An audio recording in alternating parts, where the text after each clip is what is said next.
இன்னைக்கு நம்ம பார்க்க போகிறது ரோஜா செடி டிப்ஸ் தாங்க. என்னடா இது, இந்த ரோஜா செடிக்கு வந்து இவ்வளோ டிப்ஸ் இருந்தால் தான் நம்மளால மெயின்டைன் பண்ண முடியுமா? ஆமாம், கண்டிப்பாக. சில டிப்ஸ் எல்லாம் தெரிஞ்சால் மட்டும்தான் ரோஜா செடி நம்மளால மெயின்டைன் பண்ண முடியும்.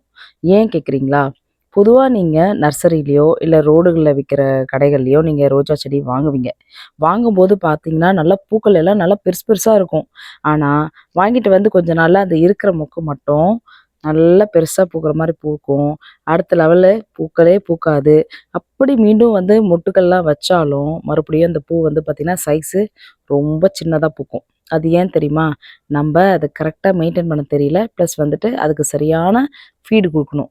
அதாவது உரம் குடுக்கணும். ஸோ இதெல்லாம் குடுத்தா மட்டும் தான் இந்த ரோஜா செடி நமக்கு நெறைய மொட்டுக்கள் வைக்கும். நம்மளால அழகா பாதுகாக்க முடியுங்க.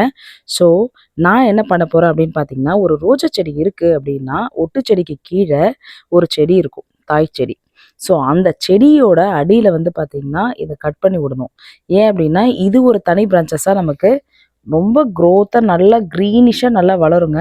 பார்க்கறதுக்கு நான் அப்ப கூட நெனச்சுப்போம், ஓகே இதுல வந்து நல்லா பூ பூக்கும். நல்லா வளருது அப்டின்னு நம்ம நெனைப்போம். ஆனா சத்தியமா அதுல பூக்கள்லாம் வராது. வெறும் இலை மட்டும் தான் சரசரன்னு வளரும். ஆனா எது பூ பூக்குமோ, அந்த ஒட்டு செடியில உங்களுக்கு ஒரு மொட்டுக்கள் கூட வைக்காது. காரணம் என்ன அப்டின்னா, இந்த அடிஷனலா வர பிரான்ச்சஸ்ல அதாவது இந்த அடியில ஒரு செடி குடுத்துருப்பாங்க இல்லைங்களா? அந்த தாய் செடியில இந்த பிரான்ச்சஸ் வளர்றதுனால, இந்த ரோஜா செடியில பூக்கள் வைக்காதுங்க. ஸோ இது உங்க தோட்டத்தில பார்த்தீங்கன்னா, சீக்கிரமா இந்த செடிய அடியோட கட் பண்ணிடுங்க. ஸோ அப்படி கட் பண்ணீங்கன்னா மட்டும் தான் இந்த செடி வந்து மேல இருக்கிற செடி நல்லா வளரும். பார்த்தீங்களா? இரட்டை தோழிகள் எவ்வளோ அழகா ஒற்றுமையா இருக்காங்கன்னு பார்த்துக்கோங்க. ஸோ எவ்வளோ அழகா இருக்குல்ல இந்த ரோஜா செடி. நீங்களும் உங்க வீட்ல இந்த மாரி ரோஜா செடிகள் வளங்க. ஸோ மனசுக்கு வந்து பார்த்தீங்கன்னா, ரொம்ப ஹேப்பியா இருக்கும். நம்ம வீட்லயும் இந்த மாரி ரோஸ் பூத்தா சந்தோஷமா தானே இருக்கும். Thank you. பாய்.